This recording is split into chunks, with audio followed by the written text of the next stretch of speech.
আসসালামু আলাইকুম। কেমন আছো সবাই? আশা করতেছি সবাই ভালাই আছো।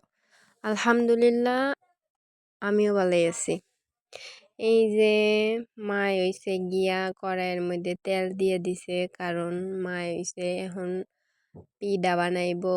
কি পিঠা? হইছে গোস্তপুলি। এই পেঁয়াজ কুচি দিয়ে দিছে, মরিচ কুচি, খাল এলাইচ প্রথমেই দিছে। খালি দিতাছে আর আমারে খালি জিজ্ঞাসা করতেছে যে জানু আরো দিমু। আমি কইতেছি থাক আর দিও না, পরে আবার আটটু দিতেছে, লাড়াচাড়া মারতেছে। পেঁয়াজটা অনেকক্ষণ লাড়াচাড়া মারবো, সুন্দর করে বাজবো। এই যে আবার একটু জাল দিতেছে।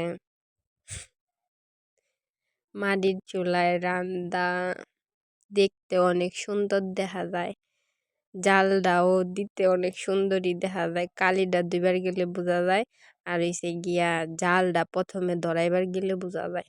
যে গিয়া এটা বাদ দেই। এই যে এখন আমার মায়ে আদা রসুন বাটা দিয়ে দিছে। রসুন বাটা কি দিছে? আচ্ছা যাই হোক, আদা রসুন দুটাই দিছে। তারপরে লাড়াচাড়া মারতেছে।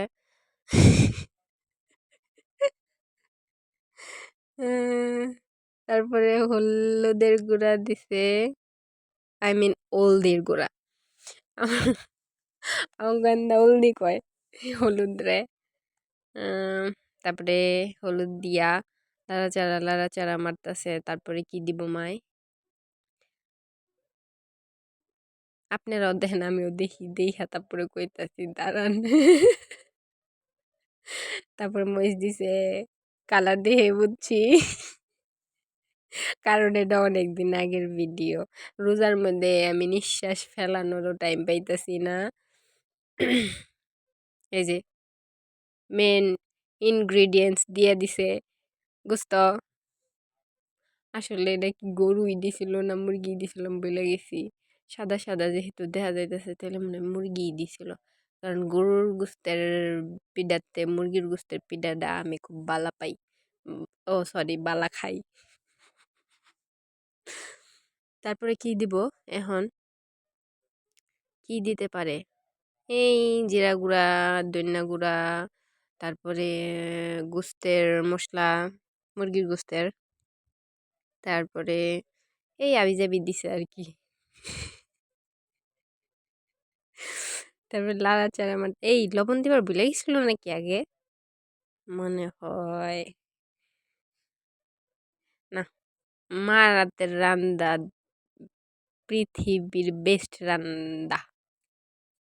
তারপরে এই যে লাড়তেছে চাড়তেছে, এটা বাজবো আস্তে আস্তে। এই পিঠাটা হইছে গিয়া আমার বোনের জামাই বাড়ির মানুষ কি কয়, ই কি জানি, মোরগ সংসার, মানে মোরগের সংসার। আর গরুতে ওইটা বানাইলে কি কইব, গরুর সংসার। আর এটা তাহলে মুরগি দিয়ে বানাইতেছে, তাহলে এটা মুরগির সংসার। যাই হোক, এই যে ম্যাজিক মশলা, জাতীয় মশলা, এটা ছাড়া আমার চলেই না। মুড়ি খাই যাই খাই, এটা একটু দিলে টেস্ট লাগে।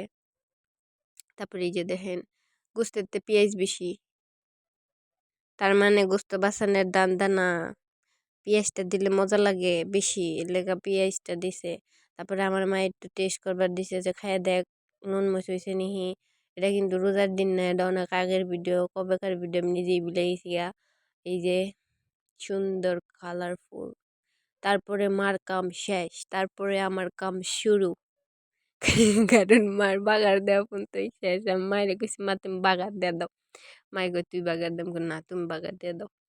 যাই হোক, যে আড্ডা ডাইহা দিলাম, ডাইহা দিয়ে খুলে দিছি। তারপরে এই যে আডা মতো হয়ে গেছে। এতই সহজ, কোনোদিনও না।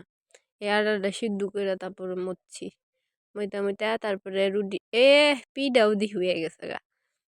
কি সুন্দর ফুলের মতো ডিজাইন করে সাজাইছিলাম গো। যাই হোক, সুন্দরই দেখা যাইতেছে।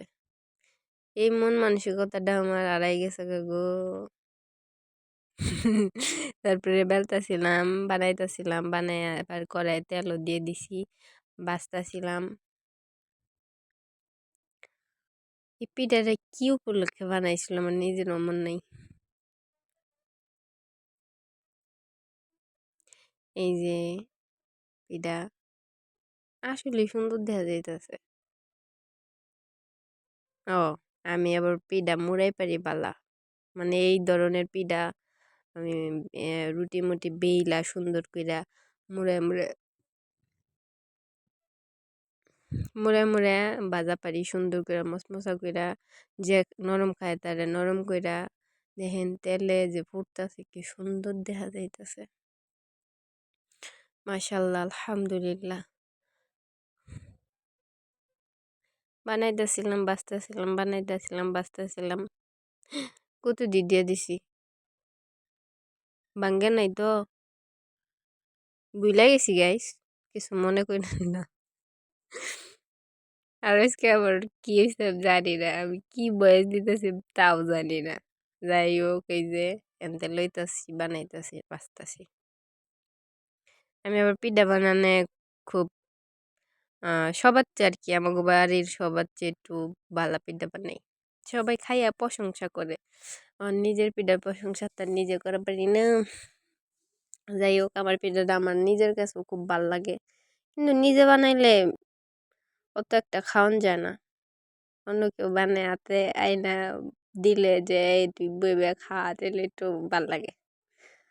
কিন্তু আফসোস আমার বোনেরা থাইক, কইলাম না আকলি, তরেই কইলাম। এই যে তুই যদি ভিডিওটা দেখে থাকস, এই যে আমার সবকিছু মুড়ায় মুড়ায় বাজবার বাজা শেষ। লাল লাল করে বাচ্ছি রে। তো আজকের ভিডিওটি এ পর্যন্ত, আল্লাহ হাফেজ।